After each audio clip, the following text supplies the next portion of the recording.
Hello and welcome back. Today I have quite a remarkable story to share.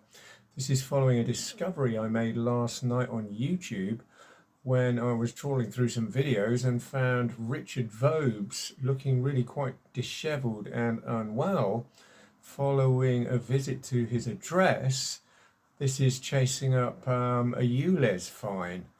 And as it transpires, the poor chap had visited Bath for the Better Way conference. This is at the beginning of June this year, uh, without any forewarning that there is a ULEZ scheme actually in place in Bath, only to trigger, of course, this wretched camera as he drives into Bath and find that awful letter on his doormat when he comes back home a few days later, to this rather unwelcome surprise that he's triggered the camera that we didn't even know was there. This is the ULEZ camera taking everybody's number plate and checking that you're up to date with your ULEZ payments.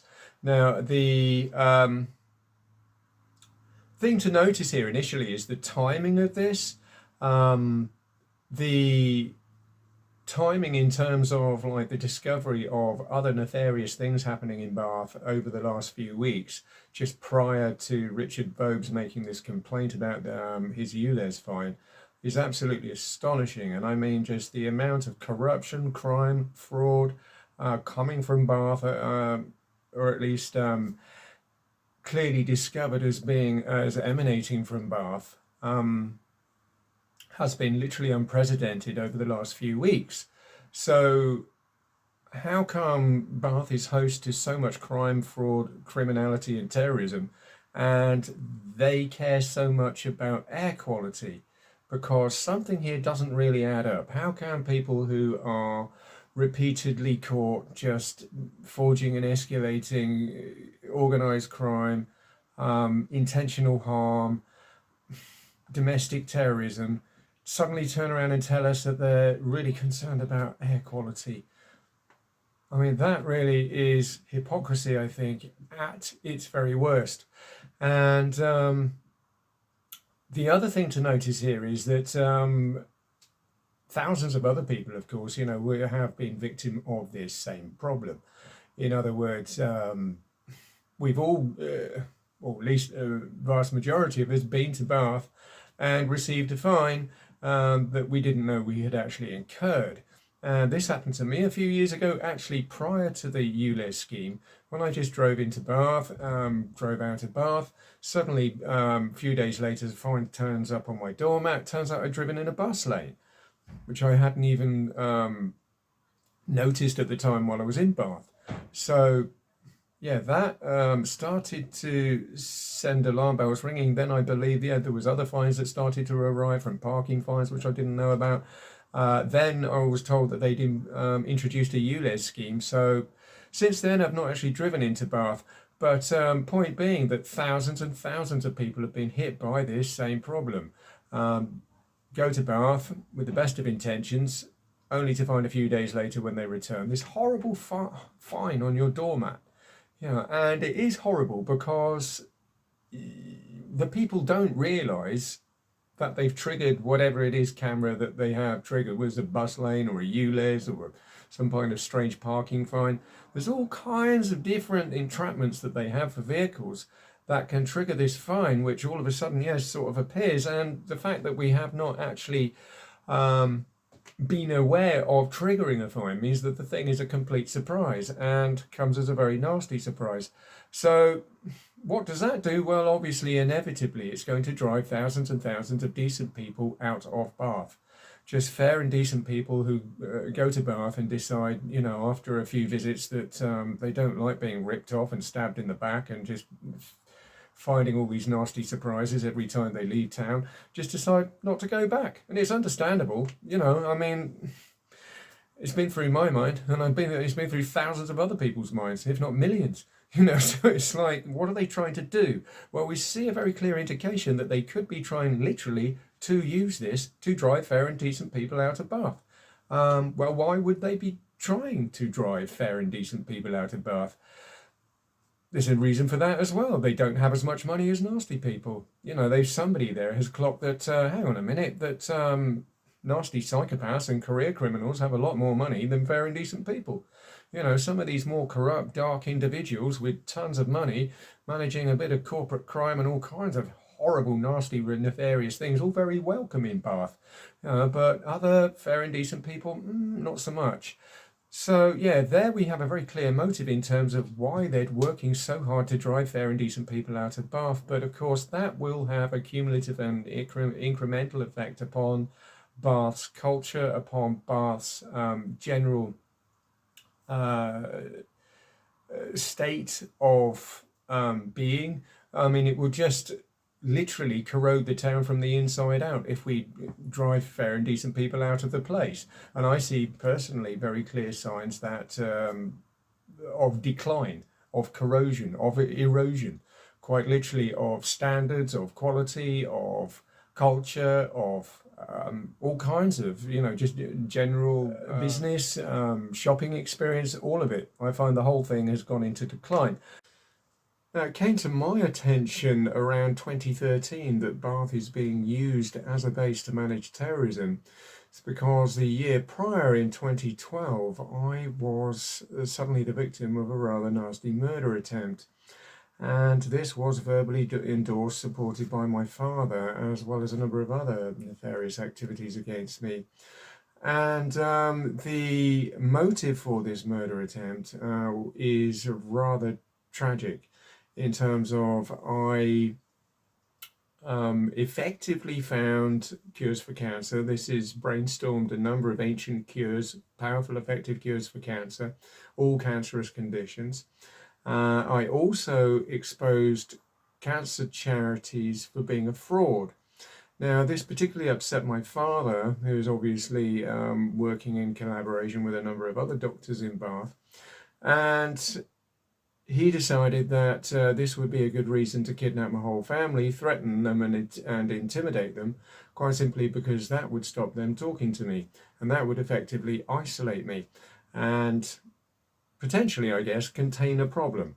If someone's discovered that cancer charity is a massive fraud and they're running around blowing the whistle on that and sharing a whole load of cures, then my father has decided this problem needs to be contained, and his methods of containment have been to quite literally kidnap, threaten and intimidate my whole entire family, with a knife to their throat to stop them talking to me. It's been very effective, because you can't deny that, but it's also very ruthless, and it's also illegal, and or at least as far as I can tell. And the point here is that this is, of course, exemplified by the timing. That quite literally 2013, my family disappeared. 2012 was the attempt on my life. 2013, my family disappeared. And like I say, ever since then, I've seen just an escalation in terrorist activity coming from Bath. And this culminated this year, certainly in the last few weeks, in terms of a number of events that took place in a certain sequence that effectively entrapped and caught the people responsible.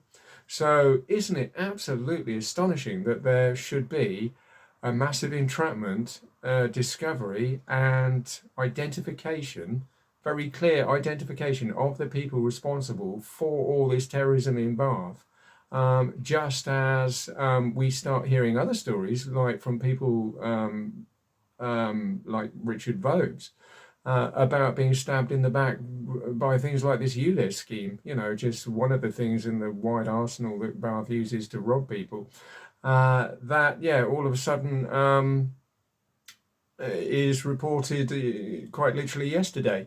So, this I find way more than a coincidence in terms of the timing of these horror stories with this identification of their terrorist cult using Bath as a base. Now, this then brings into question, well, who are the people managing this cult? Because it has come to my attention in no uncertain terms that it is an old guard of senile elite, quite literally old age pensioners, a geriatric aging population that has decided they're going to use Bath as a base to manage terrorism, quite simply because they consider themselves now as too old to be locked up. And I think that's one of the motives, another key, part of their thinking here. But the point is that they are literally fixated on money. They can think about nothing else but money. And to be fair, I think a lot of these people, very sadly, thought about nothing else their whole entire life anyway. They thought about money constantly. And then as they approached old age and started to go senile, that obsession with money suddenly became more twisted and more unhealthy.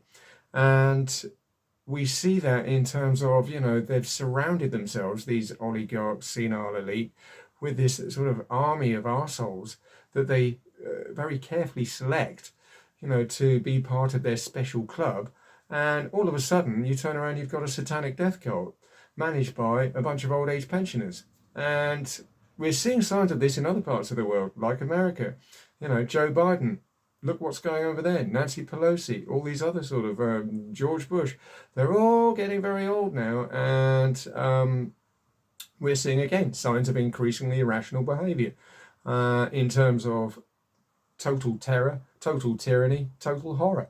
And ever increasing degrees of insanity that they're willing to go to in order to get more money. Now, this brings into question, well, what are we going to do about it? Because I believe that there is a way out of this problem, or at least I believe I've discovered a possible path out of this nightmare. And I say that because we have clear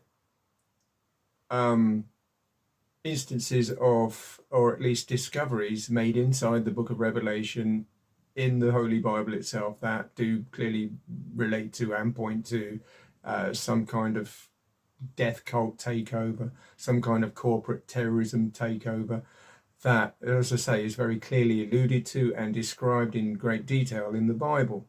Now, that brings into question, well, how did they manage to predict this so clearly? The answer is, again, very simple, that they, or at least the people that wrote the Bible, had seen this happen many times before.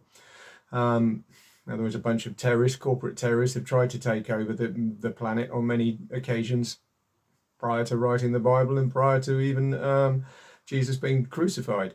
So this, incidentally, acts as very useful evidence for us to take into a courtroom and say, well, look, this was predicted very clearly in the Holy Bible.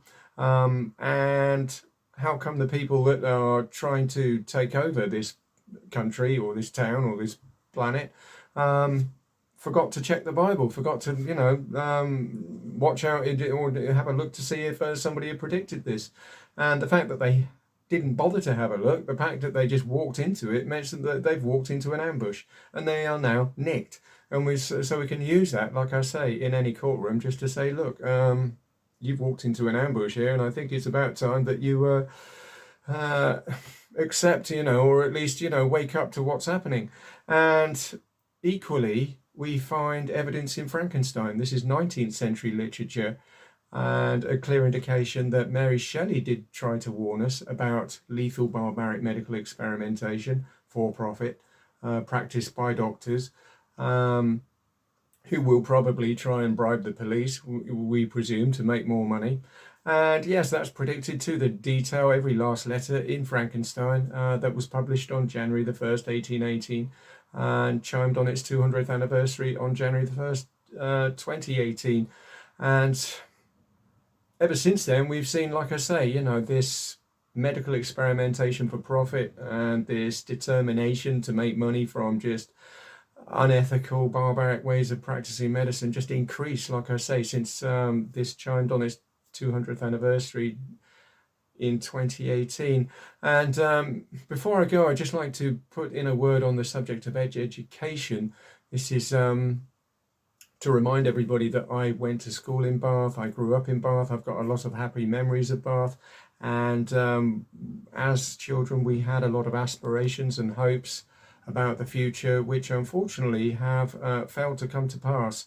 And before I go, I'd just like to play you a short video I shot in Bath while I was visiting a few months ago.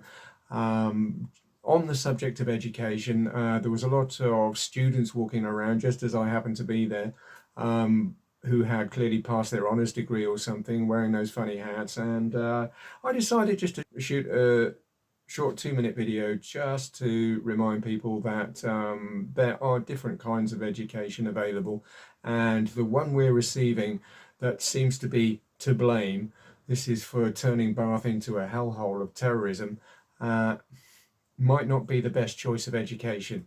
And I hope you can see from my video that I'm about to play you now.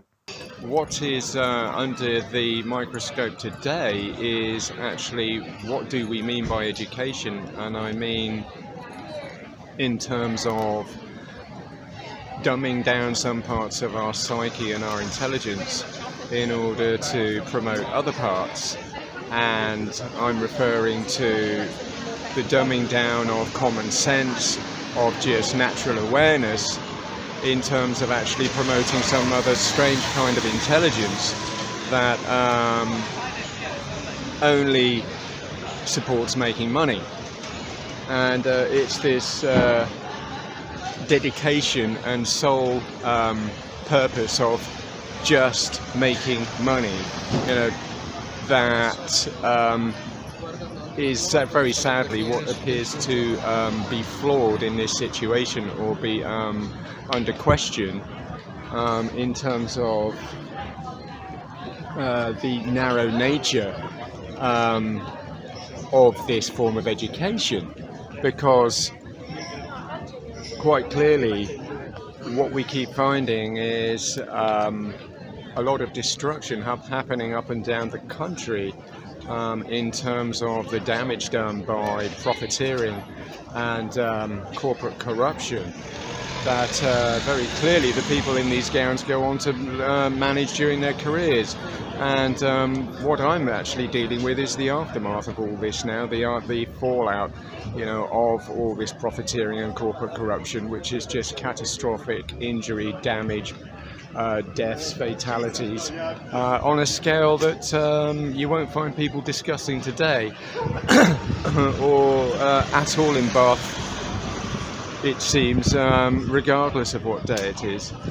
So yes, we have a very big question now over what actually defines education. Is it quite simply to make us better at making money and dumbing down our common sense and our natural awareness, and our natural intelligence, which is really all it amounts to, dumbing down natural intelligence to make way for some other more sinister, dark form of intelligence that applies only to making money.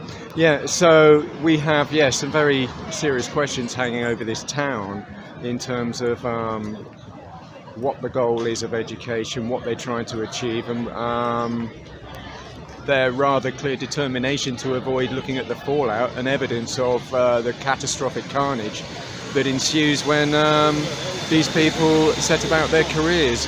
So yes, more on this story later.